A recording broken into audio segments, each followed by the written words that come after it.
ni nanay ng 1,000. Wait lang. May dedication. 1,000 pesos isang 1K ka mo nakalagay yan. 1,000 pesos isang isang suha. Oh, no.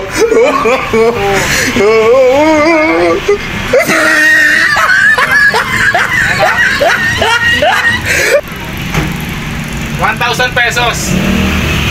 Nanay, ito bayad oh. Bili niya 1,000 pesos. Ganyan siyang kabayad sa akin. Ganyan, 1,000 pesos. Ito nanay. Bibili niya yan, 1,000 pesos. Bayad na oh. Oo, di ba? 1,000 pesos. Sa isang suha lang. Ano lang to, mura na to kasi dapat 1,500 to eh. Bigay ko lang sa'yo. Nakamura ka pa. Nakamura siya sa akin ng 500. Nakatipid siya sa akin ng 500. Dahil dito ay 1,000 yan oh. May nakalagay naman eh. Tapos dito, lalagyan natin ng no.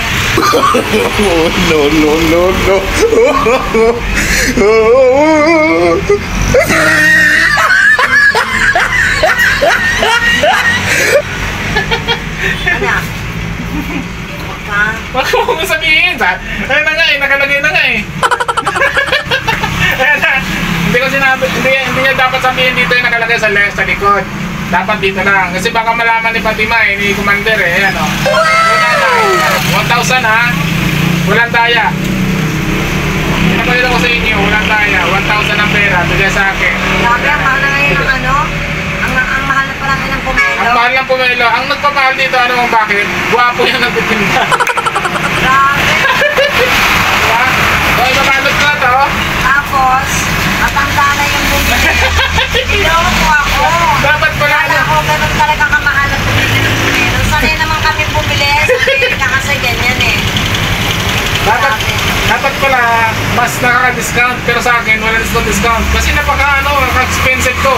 Ito yung pinakamahal na pumelo sa buong Pilipinas. Dahil picture mo kanina na. Picture mo dito. Mabuti ka lang po, may dala ko. Picture ba yan? Grabe. Picture? Malaki? Dito? 1K ha? Sa pinakamahal na pumelo. Walang discount, senior pa naman ako. Wala senior. Ito ang pinakamahal na na pamelo sa buong Pilipinas. Abangan vlog na yan ah. Senior po, hindi binigyan ng discount. Hindi, may discount na to, 500 nga eh, 1.5 na to eh. Ayan, 500 yung discount ko sa kanya, ayan oh. 1K na pumelo. Ito yung pinakamahal na pumelo sa buong Pilipinas. Bye! May customer na tayo. Pakita mo customer!